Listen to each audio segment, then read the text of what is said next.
Hey guys, Technometer here with the video for you guys. In this video, I'm going to show you guys how to install your SIM card on the first generation of the iPhone SE. This is the 2016 edition of it. We're going to show you guys how you insert SIM so you can get phone service and start using internet and making calls and texts and much more. Also, we're going to tell you guys couple troubleshooting tips if you still put the SIM card in and you're not able to get service, so stay tuned. But before we go ahead and get started, if you guys are new to our channel, we do a lot of tech news reviews and giveaways, so make sure to hit that subscribe button.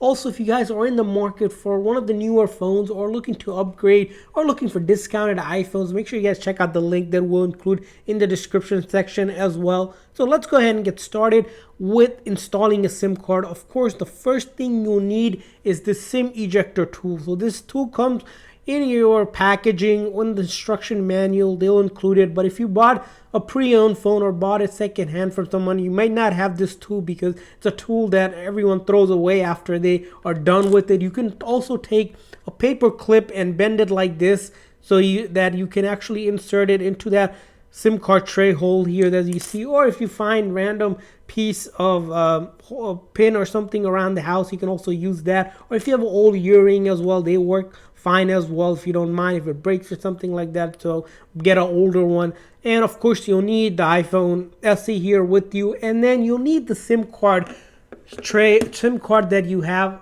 with you. The SIM card, couple things is to note is that it has to be the nano size SIM. It can't be the micro or the bigger side. The nano is the smallest chip set that you can find. Pretty much every carrier has it, and on the newer phones, if you have a really old phone, you might not have the nano SIM. In that case, just contact your carrier and they'll get you a new SIM. So we'll put the SIM right here for a second and then show you guys how to take this off. And to take it off, it's pretty straightforward here. You're going to want to pop the SIM card tray out. This is the SIM card tray. It's on your right hand side. You can't miss it here. There's a hole there. You're going to take the SIM ejector tool or paper clip or whatever tool that you have. Simply make sure it fits in there and then give a nice push.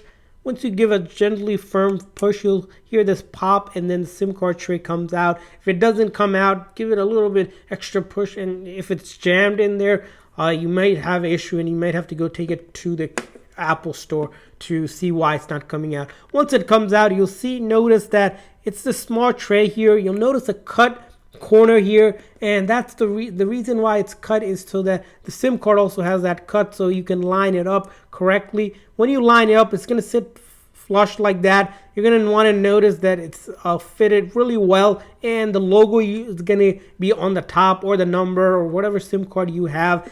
You want that to be facing the copper side on the back, and simply you're going to go ahead and insert it back in. Make sure the holes are lined up and then press it in firmly. It will be flushed against the side, and now you have your SIM card on. And then you have to give it maybe 15-20 seconds or maybe a minute. You're going to look to see that you have the name of your carrier right on top here. Once you see that, that means your SIM is active. And as you can see, we insert a Verizon SIM here. We're starting to get the network and we are good to go here. Now we can start making a call and doing some texting to make sure we're getting your text, even internet. Make sure you just turn off the Wi-Fi here, and then make sure to check that you have internet service by going to different site, and you'll be good to go and you're ready to go. Well, what if that doesn't show up, or if you're getting a SIM card not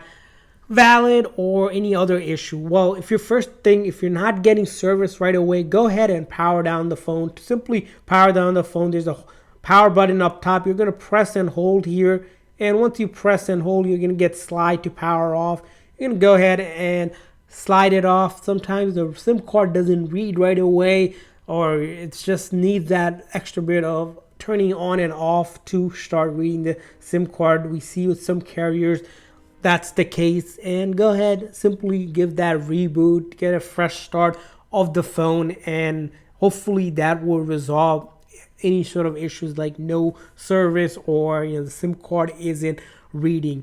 And the other thing about the SIM card not reading is that if you're still not seeing service, or if it's searching and you're getting no luck out there and you restart it, is go ahead and update your phone to the latest iOS. And to do that, you're going to simply find settings on your phone, and once you're in settings, you're going to go to general and then about. Actually not about, go to software update, and here make sure you're up to date. It says your software is up to date, that means you're up to date. If you're not, for example, you're in the older version and you want to download an update to the latest version of the iOS.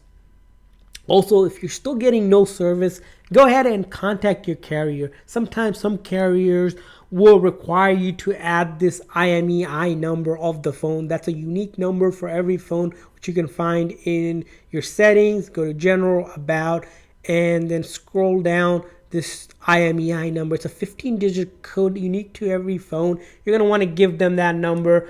Verify that you have a plan once you contact your carrier. Plan is pretty much what gives you service. If you don't have a plan with them or it's not active on that SIM card, make sure that the SIM card, they'll probably ask you for the SIM card number as well. Give them the SIM card number, verify it's connected to your account. And the other thing is, if your SIM card was recently damaged or broken, or if your other older phone that you had got wet or something, the SIM card could actually be damaged pretty easily. These copper things are easily be damageable. In that case, ask your carrier to get a new SIM card. You might have to go in store, or they can ship it to you as well. So get a new SIM card. It's always good to have a new SIM card to get the latest stuff. And the other thing you want to do is, of course, if it still doesn't read, insert it and reinsert it back in. Take it out and see if it gets service again. If it doesn't, restart the phone. You might have to do it once or twice to just make sure, if you updated the phone, things like that. Just go ahead and do that.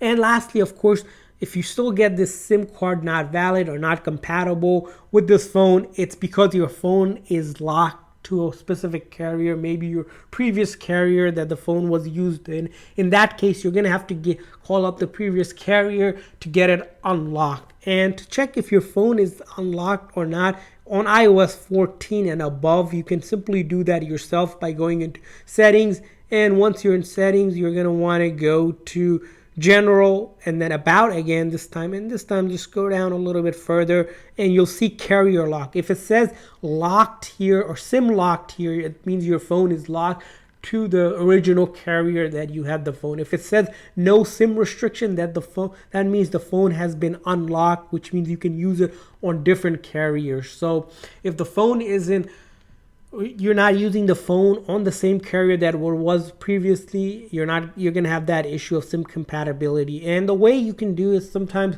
if the previous carrier, if you bought the phone or if you're switching between carriers and paid off the phone, you can actually contact the previous carrier and ask them to unlock the phone and they'll do it. Or if you bought it secondhand, ask the previous owners to get the phone unlocked so you can use it on your carrier. And that should pretty much do it in terms of troubleshooting it. And hopefully that gives you phone service and you're good to go.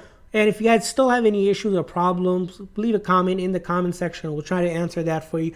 Thanks for watching, guys. See you guys next time.